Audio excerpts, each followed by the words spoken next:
이미 끝난 일을 왜 다시 들여다보느냐? 정치보복이다. 그러려면 노무현 사건도 까 뒤집어라.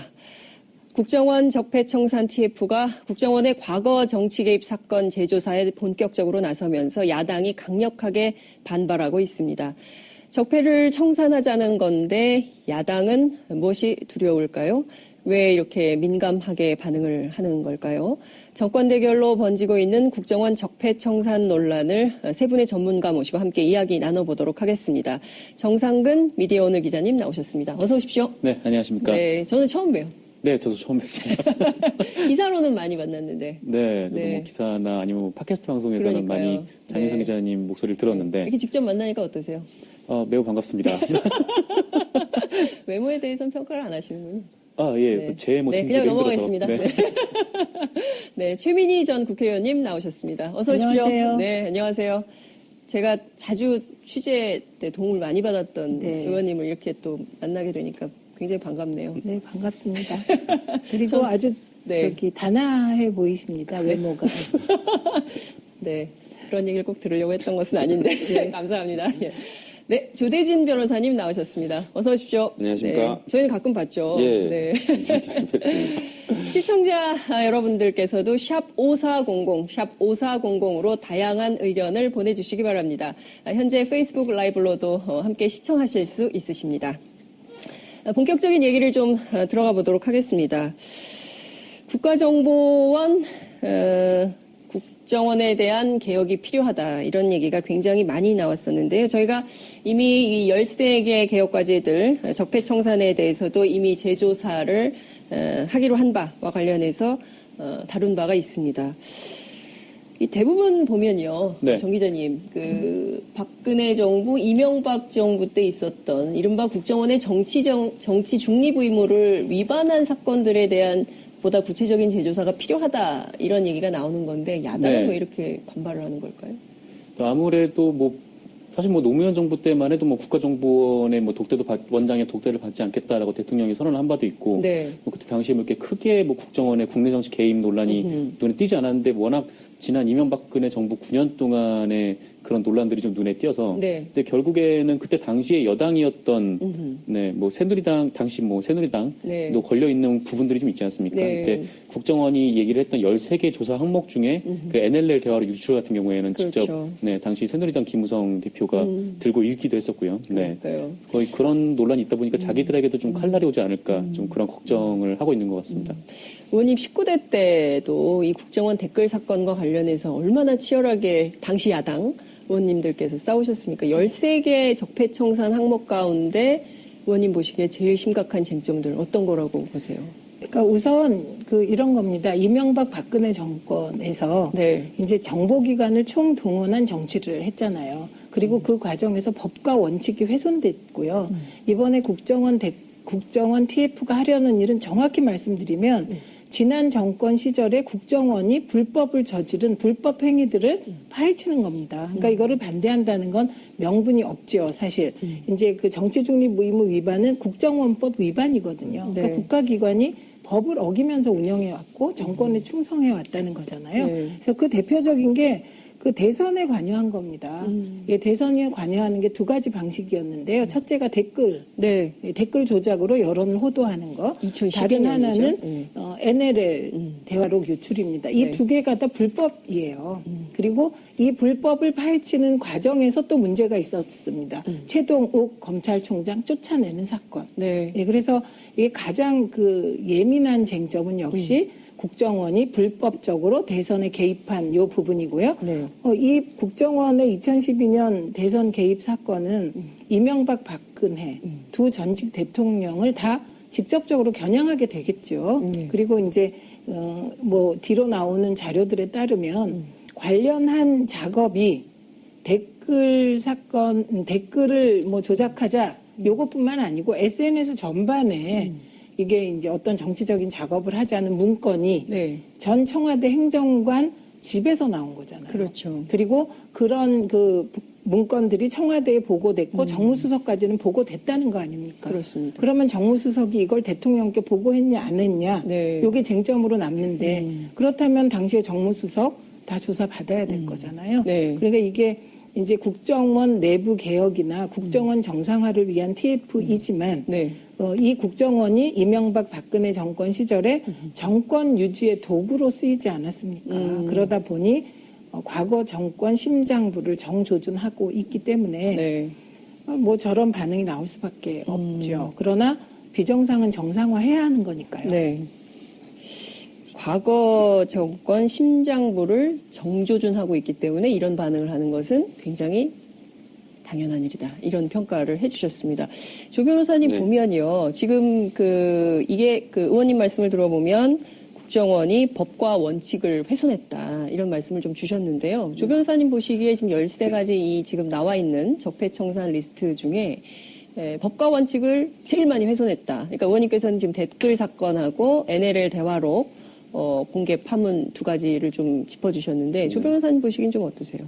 저는 뭐 다 중요하다고 보는데요. 사실상 이 13개 중에 2개를 제가 고발 대리인을 했었던 사건입니다. 그래서 어떤 관련해서 사건이요? NLL 정상회담 대화록 공개를 제가 고발 대리인을 했었고요. 민주당에서. 그다음에 이제 국정원 댓글 사건 관련해서도 제가 연계해서 민주당에 제보한 사람을 이제 변론을 하기도 했었는데요. 어쨌든 보면 제가 보기에는 어쨌든 국정원이 일관되게 본인들의 가지고 있는 힘을 통해 가지고 그거를 이제 본연의 기능을 유지하는 데 쓰지 않고 정권에 입맛 맞추는 데 도와주지 않았습니까? 그러니까 이런 부분에 관련됐을 부분을 볼 때 저는 이제 다른 부분도 다 중요를 하지만 네. 그 NLL 사건이나 국정원 그리고 노무현 대통령님에 관련된 이 시계 사건에 관련된 부분은 의도적으로 또 결과를 조작하려는 적극성이 보였다는 부분에서 있어서 제일 좀 중요한 거 아닌가라는 생각이 듭니다. 네. 지금 보면요. 이명박 정권 때 유독 민간인 사찰 의혹이 있었잖아요. 그 실제로 그 양심 고백을 한 총리실 장진수 주무관 사건도 있었고요. 그러니까 이명박 박근혜 정권 9년 동안 이뤄졌던 수많은 사건 가운데 국정원이 개입된 것들이 굉장히 많이 있었던 것 같아요. 그리고 이제 뭐 장진수 씨 건은 네. 본인이 이제 양심 고백을 했고 그렇죠. 이게 국회에서 특위가 구성됐었는데 네. 그 특위 한 번도 안 하고 끝난 일입니다. 그러니까 이제 이명박 박근혜 정권 하에 민간인 사찰이 많았는데 네. 그 민간인 사찰이 밝혀졌어요. 그 정권 하에서. 그러면 그 정권 하에서 국회가 국정조사를 하려고 하면 네. 그 당시의 정부 여당이 같이 이제 그 민간인 사찰 문제를 조사하기보다는 정권 보호를 위해서 특위를 만들어 놓고 한 번도 회의를 안 하고 끝난 게 이제 민간인 사찰 건이거든요. 네. 그리고 그때 심재철 의원이었던가요? 위원장이. 네. 그래서 나중에 그때 받은 활동비를 돌려준다 만다 이런 문제가 생긴 것이거든요. 근데 요 민간인 사찰과 관련해서는 저는 제일 큰 문제가 마티스 안에서 네. 국정원 요원이 그렇죠. 자살을 가장하여 죽어 있었던 사건이라고 봅니다. 근데 그 부분은 ICS 프로그램 관련된 네, 얘기하시는 거죠? 예. 네, 근데 그 부분과 관련하여 최근에 그 유가족이 네. 당시에는 손자들에게 불이익이 있을까봐 얘기를 못했는데 네. 지금도 두렵지만 고백한다 해서 고백을 하셨어요. 그렇죠. 당시에 발견됐던 국정원 요원의 얼굴이 상처로 막 뒤덮여 있었다는 거 그렇죠. 아닙니까? 예. 근데 왜 부탄가스 맞고 죽은 사람이 그 상처가 있을 리가 없잖아요, 그렇죠. 얼굴에. 그래서 타살 의혹을 그때도 제기를 했다는 거잖아요.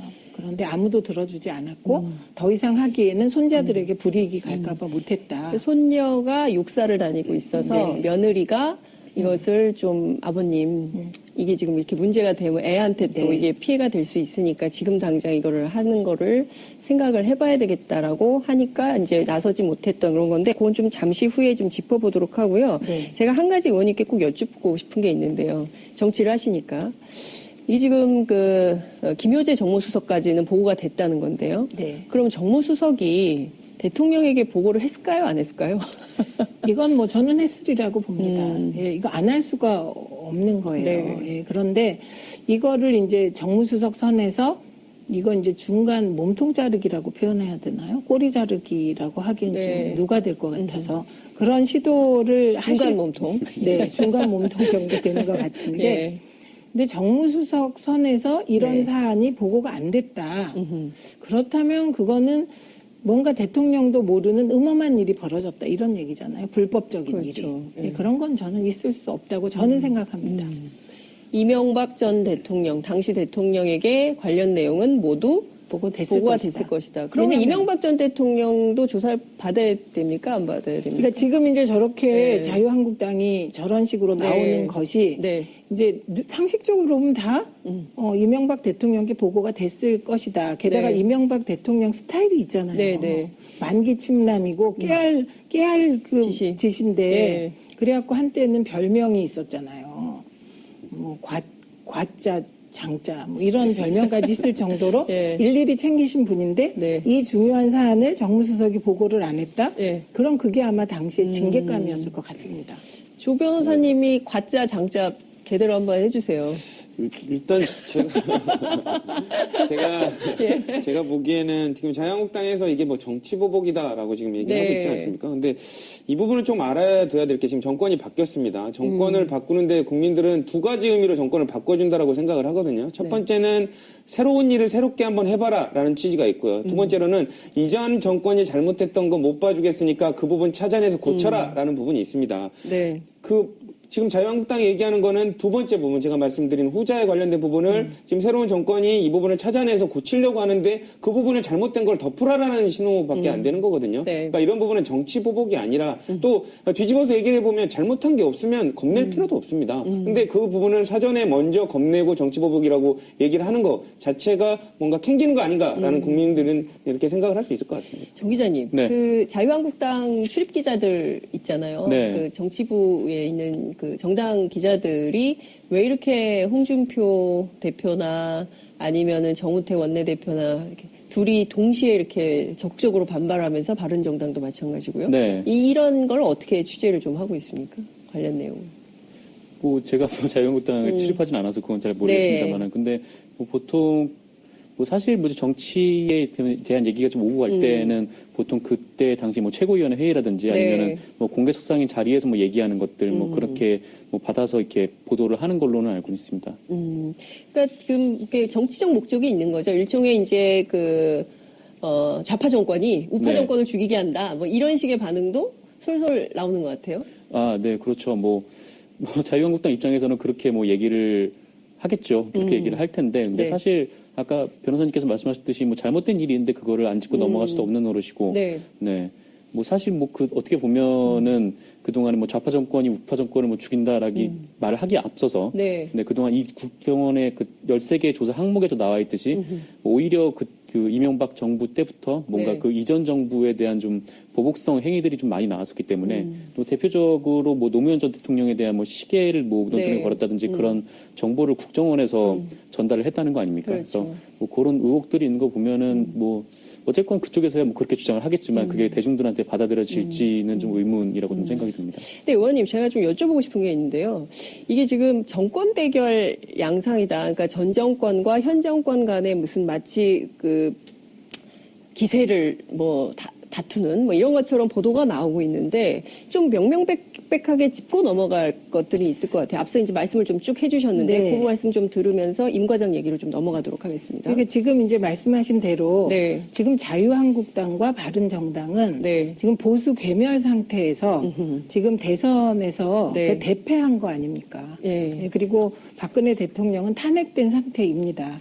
그러면 이 자유한국당의 경우 어쨌든 네. 지금은 훨씬 더 지지율이 높으니까 자유한국당의 경우는 보수혁신위원장을 모셔왔는데 이분이 유석춘 교수란 말입니다. 네. 근데 이 유석춘 교수는 다들 아시다시피 안중근 의사를 테러리스트라고 표현하고 네. 태극기 부대를 의병부대라고 표현한 분입니다.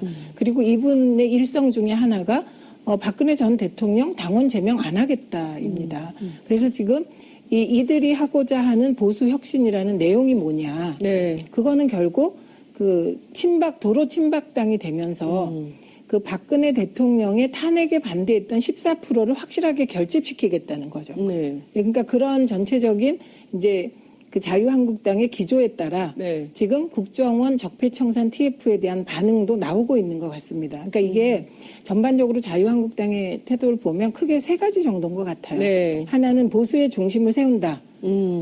그 중심은 어디서부터 시작하냐? 박근혜 대통령 탄핵을 반대했던 14%를 우선 결집시킨다. 단단하게. 지금은 그 결집도가 높지 않아요. 왜냐하면 자유한국당 지지도가 5에서 15% 사이로 왔다 갔다 하거든요. 그렇죠. 1단계 15%를 올린다. 그리고 나서 전통 보수층을 결집한다. 그럼 30%입니다. 그러니까 지금 이제 30%를 결집하겠다는 전략을 우린 쓸 거고 네. 그래서 구심점은 이제 친박 색채를 이게 없애는 듯 안 없애는 듯. 근데 유석춘 교수가 혁신위원장인 걸로 봐서는 네. 예, 결코 이제 친박 색채를 완전히 없앨 것 같지는 않고요. 이런 전략을 쓰고 있는 것 같습니다. 그러면 두 번째, 아까 말씀하셨듯이 국정원 적폐청산 TF의 노무현 대통령 때 바다 이야기, 실체도 없는 그러니까요. 바다 이야기도 조사하자. 이런 식으로 이전 정권을 끌어들여서 물타기 하면서 정권 대결로 가는 겁니다. 네. 근데 이건 정말 말도 안 되는 것이지요. 왜냐하면 지금 우리가 2017년에 심판한 것은 노무현 정부가 아닙니다. 우리는 이미 노무현 정부는 2007년에 처절하게 국민께 심판받았죠. 그리고 10년 동안 노력해왔던 것이죠. 세 번째가 무작정 흔들기 같습니다. 네, 인사청문회로 흔들고 그리고 추경으로 흔들고 여권 인사들의 말 한마디 눈짓 하나로 흔들고 뭐 이렇게 계속 흔들기를 함으로써 문재인 정부 힘 빼기를 하려는 것 같습니다. 그래서 되게 요 세 가지 전략 하에 여러 말씀들을 하시는 것으로 보이고요. 네. 근데 이제 지금 이게 통할 거냐 이런 그렇죠. 문제인데. 그게 핵심인 거죠. 네, 우선 인사청문회로 그렇게 흔들었음에도 대통령 지지율이 끄떡 없습니다. 네. 그러니까 동의를 못 받고 있는 거예요. 그래서 지금 자유한국당 이미지는 아주 구태의연한 보수당, 예, 친박 회기당, 그리고 발목 잡기당 이렇게 되어 있기 때문에 저는 정치 발전을 위해서라도 네. 빨리 그 틀에서 빠져나와서 진짜 신보수를 향해서 가주시기를 간절히 바랍니다. 네. 조 변호사님, 네. 안중근 의사가 테러리스트라고 하신 분, 네, 보수혁신위원장, 네. 어떻게 생각하세요? 당연히 안 좋게 생각합니다.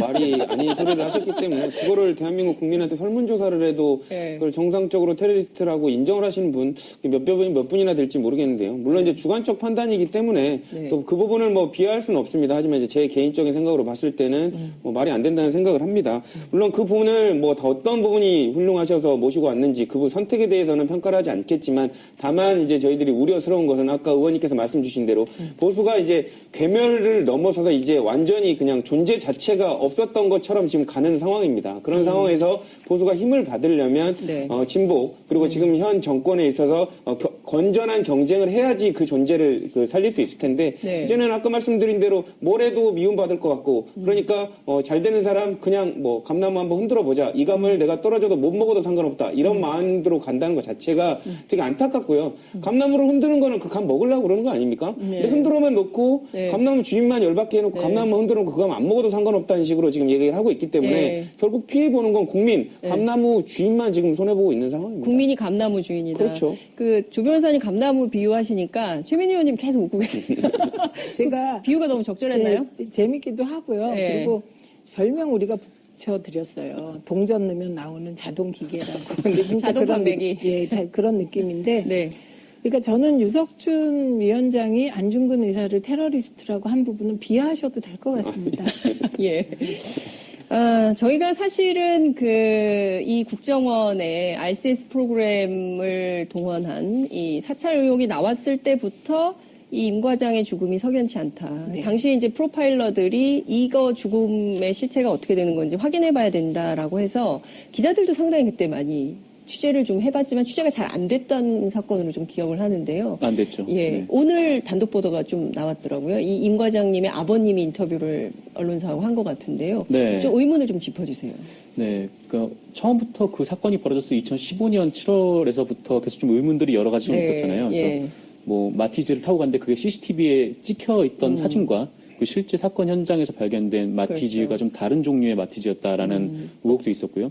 그리고 경찰이 그 현장에 출동하기에 앞서서 이미 국정원 직원이 거기 현장에 있었다라는 것도 좀 의혹이 있던 좀 그렇죠. 일이었죠. 예. 근데 그 이후에 계속 이제 뭐 취재를 하는데 뭐 국정원에서 계속 뭐 이거에 대해서 뭐 취재에 응하지 않거나 아니면 저희 기자들이 또 국정원에 들어가서 뭐 취재를 할 수는 없는 노릇이니까 또 게다가 또 국정원에서 좀 사상 초유의 일이었는데 임 과장이 죽은 뒤에 그 동료들 명의로 성명을 내서 네, 이 죽음이 맞아요. 그 유서 그대로 있은 거니까 이걸 그냥 그대로 받아줘야 된다. 네, 그런 식으로 얘기를 했던 것도 좀 의혹이었는데, 네. 근데 임 과장의 아버님께서 뭐 노컷뉴스와의 그 통화에서 네. 그 아들의 얼굴에 뭐 굉장히 상처가 많았다.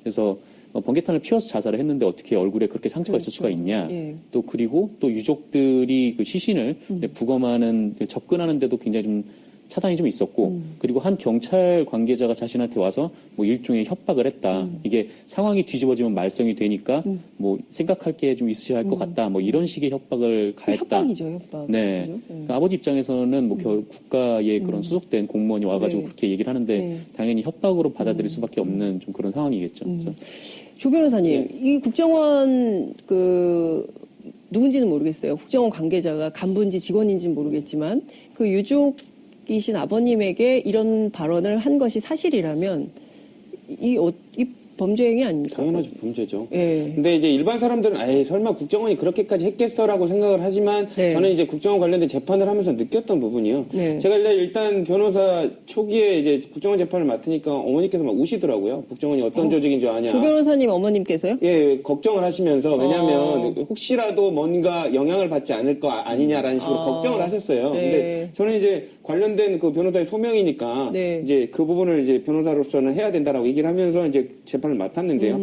이제 국정원 재판을 하면서 느꼈던 부분이 국정원이라는 조직이 뭔가 진실을 뭔가 자기의 의도대로 감추려는 능력이 되게 탁월하다라는 걸 좀 받았습니다. 그러니까 그런 부분을 보면 약간 국정원이 정보기관이지만 기밀성을 유지되고 내밀한 조직보다는 조금 비정상적이고 기이한 조직이 아닌가라는 생각을 더 들었거든요. 네. 재판하는 과정에서 뭐 자세히는 말씀을 드리지 못하지만 직원들이 일관되게 같은 답변을 뭐 외운 듯한 얘기를 한다는 듯이 뭐 이런 부분들을 봤을 때도 같은 기관에 있는 그 동일한 당사자들이 진술하는 모습과 좀 많이 판이하게 달랐고요. 네. 그리고 이런 재판을 대처하는 태도들에 있어서도 되게 이 조직 자체가 뭔가 진실이 만약에 있어도 본인들이 의도했다면 정보기관의 그 능력을 통해 가지고 감출 수 있겠구나. 그런 의도가 있다면 충분히 가능하겠구나라는 느낌을 되게 받았었습니다. 그래서 이런 부분을 봤을 때 지금 현 정부에 들어와서도 국정원의 이런 기이한 능력과 행태를 조금 손보려고 하는 것 같고요. 네. 그러니까 그런 부분을 바탕으로 봤을 때는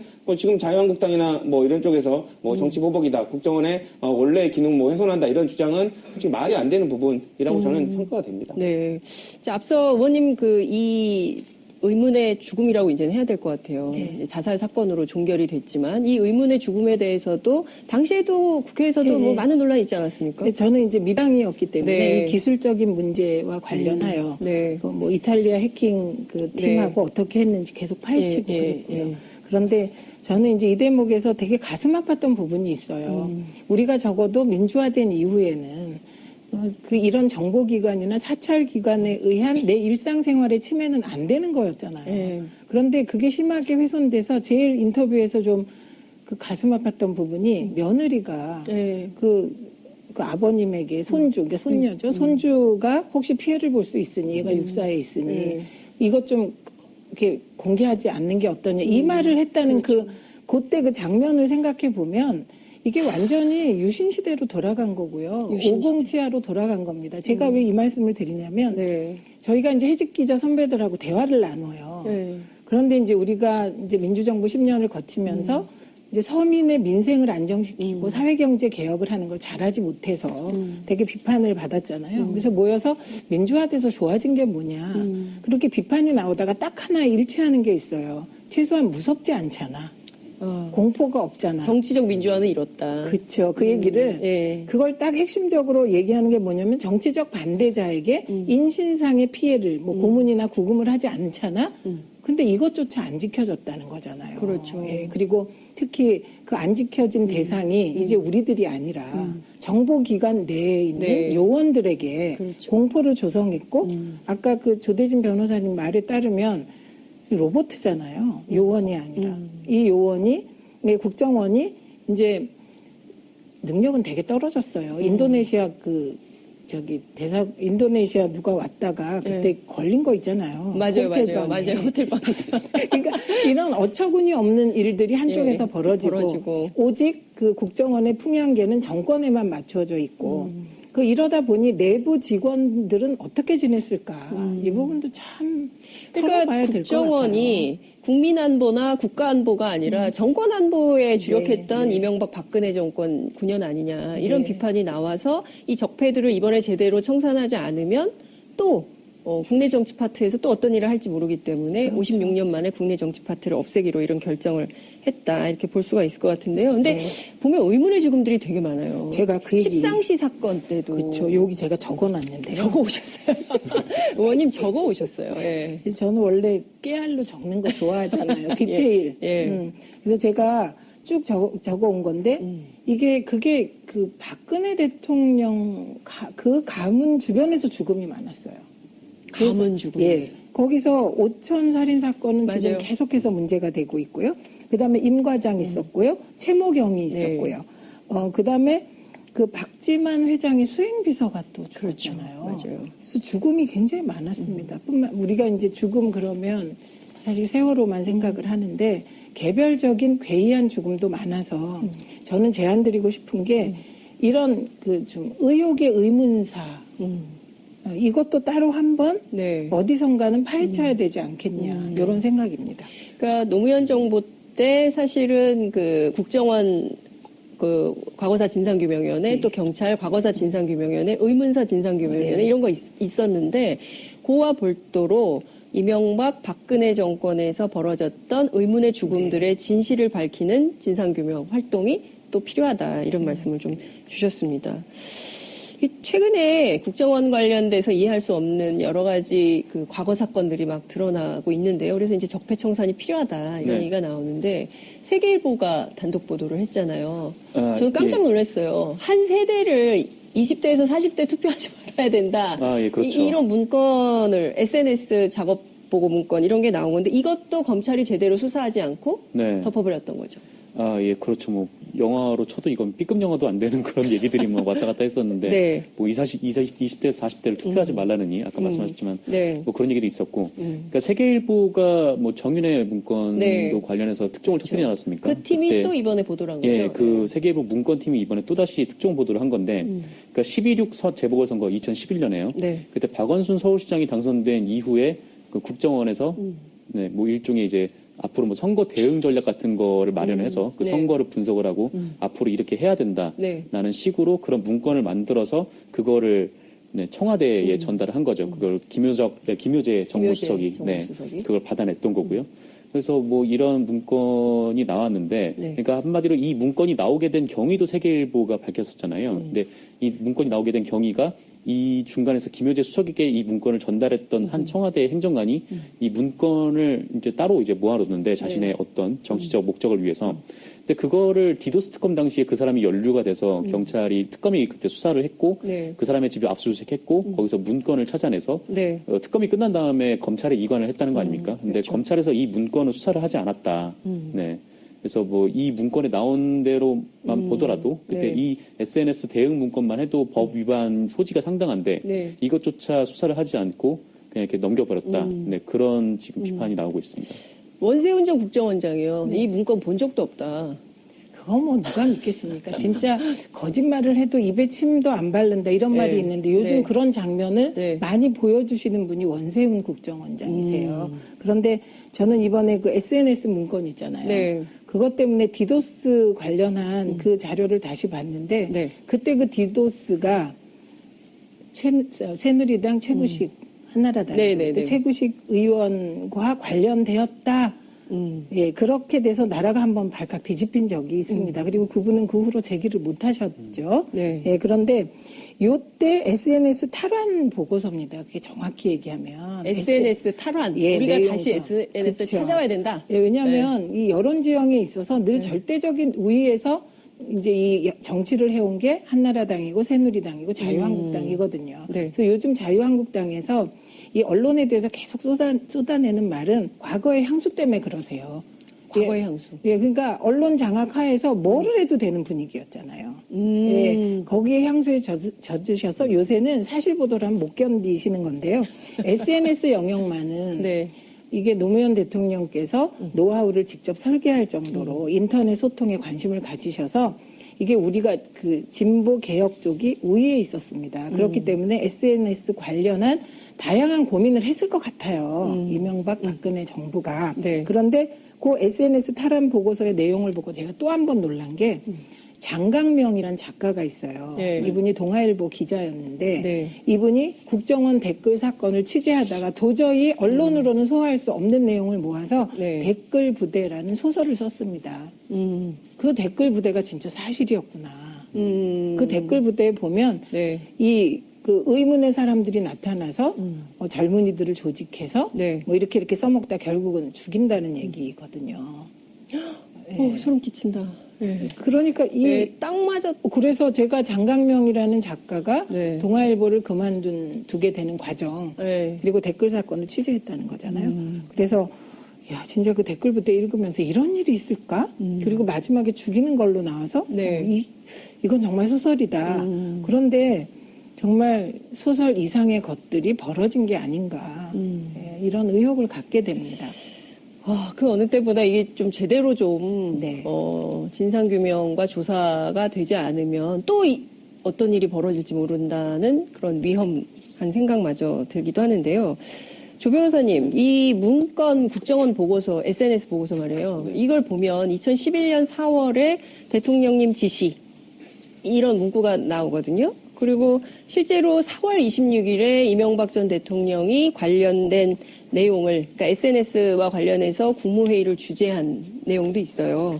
그러면 이명박 전 대통령 보고가 거의 확실하거나 어쩌면 이명박 전 대통령의 관여 의혹 뭐 이런 거 좀 얘기해 볼 만한 대목은 없을까요? 그 점은 어떻게 보세요? 이게 뭐 복사집에서 돌아다니는 이면지가 아니지 않습니까? 대통령 보고를 전제로 만든 겁니다. 대통령 그렇죠. 국정원 그렇죠. 보고서는 그렇죠. 그 사람들이 무슨 심심해가지고 이면지 뭐 작성하고 낙서한 게 아닌데 국정원은 정보기관 관련해서 대통령한테 필요한 내용만 억구도 조정을 해서 자간까지 맞춰가지고 작성하는 문서입니다. 네. 그러면 대통령한테 지시했다는 사실이 담겨 있고 그 부분을 대통령이 인지했을 것이라는 내용이 추측된 내용이 담겨 있으면 대통령도 당연히 국가정보원에 관련된 보고를 받았을 것이라고 보는 게 타당한 추론이거든요. 네. 그렇다면 이 부분에 관련돼서는 다른 사람을 거쳐서 뭐 해명하고 추정할 필요 없이 네. 이명박 전 대통령이 관련된 입장을 표명을 해야 될 것 같습니다. 왜냐하면 여러 가지 정황들 더더군다나 이런 대통령이 이명박 대통령이 관심을 갖고 있었기 때문에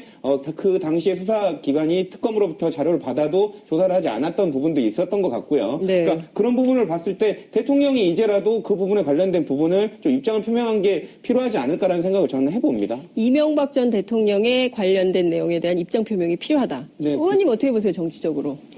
그 입장 표명이 네. 필요하겠죠. 그런데 이제 이번에 안철수 전 후보가 네. 그 제보 조작 사건에 대해서 입장 표명한 게 16일 만이거든요. 그러니까 이게 전 대통령 후보의 입장 표명도 네. 정치적으로는 많은 시간이 필요했듯이 지금 이제 우리가 국정원 TF와 관련한 네. 모든 정황들은 사실상 과거 청와대가 얼마나 개입했냐 이 문제입니다. 네. 우리가 최종적으로 밝혀내야 할 것이. 그리고 우리가 청와대라고 얘기하는 건 사실은 대통령입니다. 네. 자꾸 대통령 하는 것이 부담되니까 청와대라고 표현하는 것이잖아요.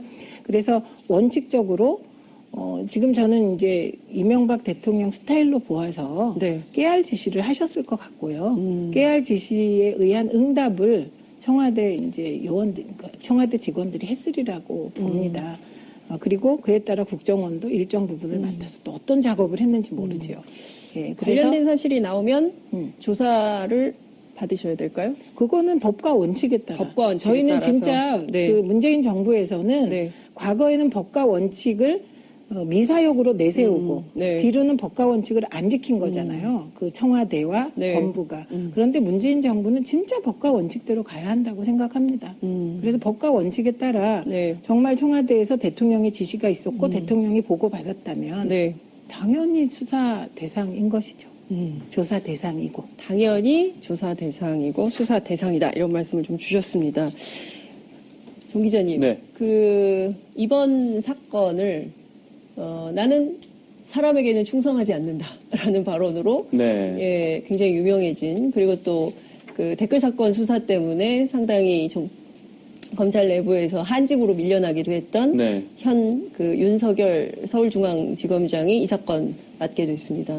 어떻게 전망하세요? 수사 전망은? 네, 그렇습니다. 지금까지 뭐 사실 뭐 그 자유한국당이나 뭐 바른정당에서 이렇게 주장을 하지 않습니까? 네. 이거는 검찰에서 조사가 끝난 사안이기 때문에 네, 뭐 이거를 다시 뭐 국정원이 다시 조사할 권한도 없고 모두 네. 없다라고 했는데 이게 그동안 사실 조사가 잘 이루어지지 않아 왔던 게 국정원에서 검찰에 자료를 넘기지 않고 또 그거를 뭐 기밀 문서라 그런 핑계를 대면서 주지 않으면 검찰이 뭐 수사를 할 수도 없기 때문이기도 네. 하고요. 물론 뭐 검찰의 문제도 있겠습니다만은.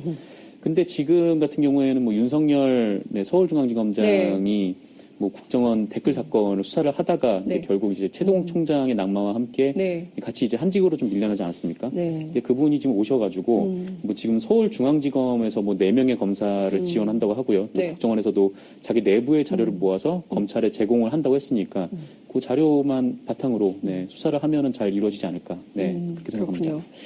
자, 끝으로 의원님께 한 말씀 꼭 여쭤보고 싶은데요. 지금 이제 시작인데 국정원의 적폐청산의 앞으로 성공 여부, 새로운 국정원으로 워낙 국정원에 대한 개혁 요구는 많았지만 제대로 된 적이 없었거든요. 이번엔 네. 성공할 수 있을까? 이번에는 네. 성공을 뭐라고 볼지 모르지만 성공 안 할 수 없다고 봅니다. 왜냐하면요, 지금 이제 문재인 대통령에 대한 국민 지지율이 80% 박스권에 갇혀 있거든요. 네.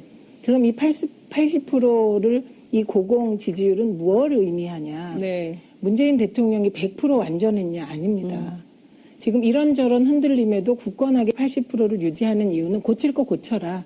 국정원도 바로 세워라. 네. 이런 여론인 겁니다. 그래서 저는 이 여론이 네. 상당 기간 지속되리라고 보고 이 여론에 의해서 다시 말해서 촛불의 힘 네, 지금 2차 촛불 혁명을 네. 80% 박스권 지지율로 박스권이 박스권. 80%입니다. 네. 이 80% 박스권 지지율로 2차 촛불 혁명을 추동하고 계시다. 네. 국민들께서. 그래서 고치지 않을 수 없을 거다. 이렇게 생각합니다. 결국에는 촛불의 힘으로, 국민의 힘으로 국정원의 흑역사를 여기서 마무리하지 않을 수 없을 것이다. 네. 이런 말씀을 주신 걸로 정리하도록 하겠습니다. 말씀 잘 들었습니다. 네. 분사가 필요하다 이런 얘기가 나오는 건데 야당은 네. 왜 이렇게 반발을 하는 걸까요? 아무래도 뭐 사실 뭐 노무현 정부 때만 해도 뭐 국가정보원의 뭐 원장의 독대를 받지 않겠다라고 대통령이 선언을 한 바도 있고 네. 뭐 그때 당시에 뭐 이렇게 크게 뭐 국정원의 국내 정치 개입 논란이 눈에 띄지 않았는데 워낙 지난 이명박근혜 정부 9년 동안의 그런 논란들이 좀 눈에 띄어서 네. 근데 결국에는 그때 당시에 여당이었던 네, 뭐 새누리당 당시 뭐 새누리당도 네. 걸려 있는 부분들이 좀 있지 않습니까? 네. 그때 국정원이 얘기를 했던 13개 조사 항목 중에 그 NLL 대화로 유출 같은 경우에는 그렇죠. 직접 네, 당시 새누리당 김무성 대표가 들고 읽기도 했었고요. 네. 그러니까요. 거의 그런 논란이 있다 보니까 자기들에게도 좀 칼날이 오지 않을까 좀 그런 걱정을 하고 있는 것 같습니다. 의원님 19대 때도 이 국정원 댓글 사건과 관련해서 얼마나 치열하게 당시 야당 의원님들께서 싸우셨습니까? 13개 적폐청산 항목 가운데 의원님 보시기에 제일 심각한 쟁점들 어떤 거라고 보세요? 그러니까 우선 이런 겁니다. 이명박 박근혜 정권에서 네. 이제 정보기관을 총동원한 정치를 했잖아요. 그리고 그 과정에서 법과 원칙이 훼손됐고요. 이번에 국정원 TF가 하려는 일은 정확히 말씀드리면 지난 정권 시절에 국정원이 불법을 저지른 불법 행위들을 파헤치는 겁니다. 그러니까 이거를 반대한다는 건 명분이 없죠, 사실. 이제 그 정치중립 의무 위반은 국정원법 위반이거든요. 네. 그러니까 국가기관이 법을 어기면서 운영해왔고 정권에 충성해왔다는 거잖아요. 네. 그래서 그 대표적인 게 그 대선에 관여한 겁니다. 예, 대선에 관여하는 게 두 가지 방식이었는데요. 첫째가 댓글 조작으로 여론을 호도하는 거. 2012 다른 하나는 년이죠. NLL 대화록 유출입니다. 이 네. 두 개가 다 불법이에요. 그리고 이 불법을 파헤치는 과정에서 또 문제가 있었습니다. 최동욱 검찰총장 쫓아내는 사건. 네. 예, 그래서 이게 가장 예민한 쟁점은 역시 국정원이 불법적으로 대선에 개입한 요 부분이고요. 네. 이 국정원의 2012년 대선 개입 사건은 이명박 박근혜 두 전직 대통령을 다 직접적으로 겨냥하게 되겠죠. 그리고 이제 뭐 뒤로 나오는 자료들에 따르면 관련한 작업이 댓글 사건 댓글을 뭐 조작하자 요것뿐만 아니고 SNS 전반에 이게 이제 어떤 정치적인 작업을 하자는 문건이 네. 전 청와대 행정관 집에서 나온 거잖아요. 그렇죠. 그리고 그런 문건들이 청와대에 보고됐고 정무수석까지는 보고됐다는 거 아닙니까? 그렇습니다. 그러면 정무수석이 이걸 대통령께 보고했냐 안 했냐 네. 이게 쟁점으로 남는데 그렇다면 당시에 정무수석 다 조사 받아야 될 거잖아요. 네. 그러니까 이게 이제 국정원 내부 개혁이나 국정원 정상화를 위한 TF이지만 네. 이 국정원이 이명박 박근혜 정권 시절에 정권 유지의 도구로 쓰이지 않았습니까? 그러다 보니 과거 정권 심장부를 정조준하고 있기 때문에 네. 뭐 저런 반응이 나올 수밖에 없죠. 그러나 비정상은 정상화해야 하는 거니까요. 네. 과거 정권 심장부를 정조준하고 있기 때문에 이런 반응을 하는 것은 굉장히 당연한 일이다. 이런 평가를 해주셨습니다. 조 변호사님 네. 보면요. 지금 이게 의원님 말씀을 들어보면 국정원이 법과 원칙을 훼손했다. 이런 말씀을 좀 주셨는데요. 조 변호사님 보시기에 지금 13가지 이 지금 나와 있는 적폐청산 리스트 중에 법과 원칙을 제일 많이 훼손했다. 그러니까 의원님께서는 지금 댓글 사건하고 NLL 대화록 공개 파문 두 가지를 좀 짚어주셨는데 조 변호사님 보시기엔 좀 어떠세요? 저는 뭐 다 중요하다고 보는데요. 사실상 이 13개 중에 2개를 제가 고발 대리인을 했었던 사건입니다. 그래서 어떤 관련해서 사건이요? NLL 정상회담 대화록 공개를 제가 고발 대리인을 했었고요. 민주당에서. 그다음에 이제 국정원 댓글 사건 관련해서도 제가 연계해서 민주당에 제보한 사람을 이제 변론을 하기도 했었는데요. 어쨌든 보면 제가 보기에는 어쨌든 국정원이 일관되게 본인들의 가지고 있는 힘을 통해 가지고 그거를 이제 본연의 기능을 유지하는 데 쓰지 않고 정권에 입맛 맞추는 데 도와주지 않았습니까? 그러니까 이런 부분에 관련됐을 부분을 볼 때 저는 이제 다른 부분도 다 중요를 하지만 네. 그 NLL 사건이나 국정원 그리고 노무현 대통령님에 관련된 이 시계 사건에 관련된 부분은 의도적으로 또 결과를 조작하려는 적극성이 보였다는 부분에서 있어서 제일 좀 중요한 거 아닌가라는 생각이 듭니다. 네. 지금 보면요. 이명박 정권 때 유독 민간인 사찰 의혹이 있었잖아요. 그 실제로 그 양심 고백을 한 총리실 장진수 주무관 사건도 있었고요. 그러니까 이명박 박근혜 정권 9년 동안 이뤄졌던 수많은 사건 가운데 국정원이 개입된 것들이 굉장히 많이 있었던 것 같아요. 그리고 이제 뭐 장진수 씨 건은 네. 본인이 이제 양심 고백을 했고 그렇죠. 이게 국회에서 특위가 구성됐었는데 네. 그 특위 한 번도 안 하고 끝난 일입니다.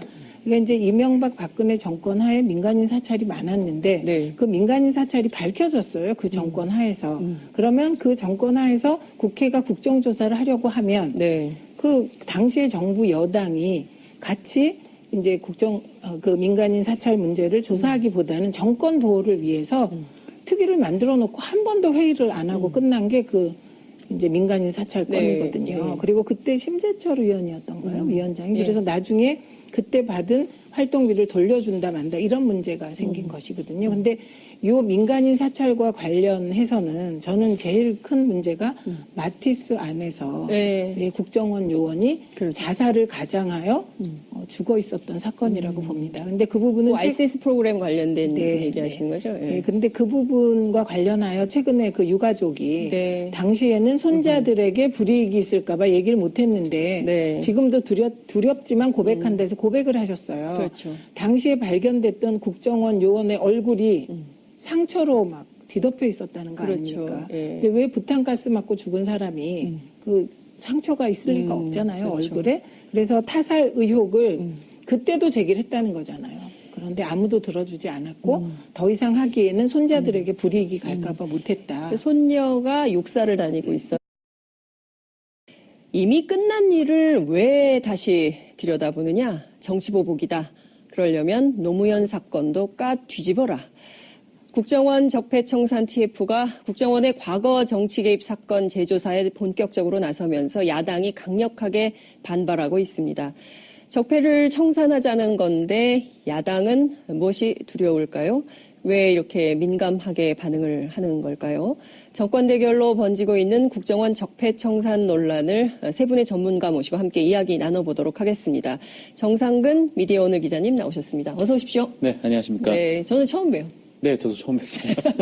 기사로는 많이 만났는데. 네, 저도 네. 뭐 기사나 아니면 뭐 팟캐스트 방송에서는 그러니까요. 많이 장윤성 네. 기자님 목소리를 들었는데 이렇게 직접 만나니까 어떠세요? 매우 반갑습니다. 외모에 대해서는 평가를 안 하시는군요. 예. 네. 제 뭐 네, 챙기기 그냥 힘들어서. 넘어가겠습니다. 네. 네. 네, 최민희 전 국회의원님 나오셨습니다. 어서 오십시오. 안녕하세요. 네, 안녕하세요. 제가 자주 취재 때 도움을 많이 받았던 네. 의원님을 이렇게 또 만나게 되니까 굉장히 반갑네요. 네, 반갑습니다. 그리고 아주 네. 단아해 보이십니다. 외모가. 네, 그런 얘기를 꼭 들으려고 했던 것은 아닌데 감사합니다. 예. 네, 조대진 변호사님 나오셨습니다. 어서 오십시오. 안녕하십니까. 네, 저희는 가끔 봤죠. 예. 네. 시청자 여러분들께서도 샵 5400, 샵 5400으로 다양한 의견을 보내주시기 바랍니다. 현재 페이스북 라이브로도 함께 시청하실 수 있으십니다. 본격적인 얘기를 좀 들어가 보도록 하겠습니다. 국가정보원, 국정원에 대한 개혁이 필요하다 이런 얘기가 굉장히 많이 나왔었는데요. 저희가 이미 이 13개 개혁 과제들 적폐청산에 대해서도 이미 재조사를 하기로 한 바와 관련해서 다룬 바가 있습니다. 이 대부분 보면요, 네. 정 기자님, 그 박근혜 정부, 이명박 정부 때 있었던 이른바 국정원의 정치 중립 의무를 위반한 사건들에 대한 보다 구체적인 제조사서 네. 며느리가 이것을 좀 아버님 이게 지금 이렇게 문제가 되면 애한테 또 네. 이게 피해가 될 수 있으니까 지금 당장 이거를 하는 거를 생각을 해봐야 되겠다라고 하니까 이제 나서지 못했던 그런 건데 그건 좀 잠시 후에 좀 짚어보도록 하고요. 네. 제가 한 가지 의원님께 꼭 여쭙고 싶은 게 있는데요. 정치를 하시니까 이 지금 그 김효재 정무수석까지는 보고가 됐다는 건데요. 네. 그럼 정무수석이 대통령에게 보고를 했을까요? 안 했을까요? 이건 뭐 저는 했으리라고 봅니다. 예, 이거 안 할 수가 없는 거예요. 네. 예, 그런데 이거를 이제 정무수석 선에서 이건 이제 중간 몸통 자르기라고 표현해야 되나요? 꼬리 자르기라고 하기엔 네. 좀 누가 될 것 같아서 그런 시도를 중간 몸통. 네, 중간 몸통 정도 되는 것 같은데. 예. 근데 정무수석 선에서 이런 네. 사안이 보고가 안 됐다. 그렇다면 그거는 뭔가 대통령도 모르는 음험한 일이 벌어졌다 이런 얘기잖아요. 불법적인 그렇죠. 일이. 예, 그런 건 저는 있을 수 없다고 저는 생각합니다. 이명박 전 대통령, 당시 대통령에게 관련 내용은 모두 보고가 것이다. 됐을 것이다. 그러면 왜냐면- 이명박 전 대통령도 조사를 받아야 됩니까? 안 받아야 됩니까? 그러니까 지금 이제 저렇게 네. 자유한국당이 저런 식으로 네. 나오는 것이 네. 이제 상식적으로 보면 다 이명박 대통령께 보고가 됐을 것이다. 게다가 네. 이명박 대통령 스타일이 있잖아요. 네, 네. 만기 침람이고 깨알 그 지시. 짓인데 네. 그래갖고 한때는 별명이 있었잖아요. 뭐 과자 장자 뭐 이런 별명까지 있을 정도로 네. 일일이 챙기신 분인데 네. 이 중요한 사안을 정무수석이 보고를 안 했다? 네. 그럼 그게 아마 당시에 징계감이었을 것 같습니다. 조 변호사님이 과자, 장자 제대로 한번 해주세요. 일단 제가 보기에는 지금 자유한국당에서 이게 뭐 정치보복이다라고 지금 얘기하고 네. 있지 않습니까? 근데 이 부분을 좀 알아둬야 될 게 지금 정권이 바뀌었습니다. 정권을 바꾸는데 국민들은 두 가지 의미로 정권을 바꿔준다라고 생각을 하거든요. 첫 번째는 새로운 일을 새롭게 한번 해봐라라는 취지가 있고요. 두 번째로는 이전 정권이 잘못했던 거 못 봐.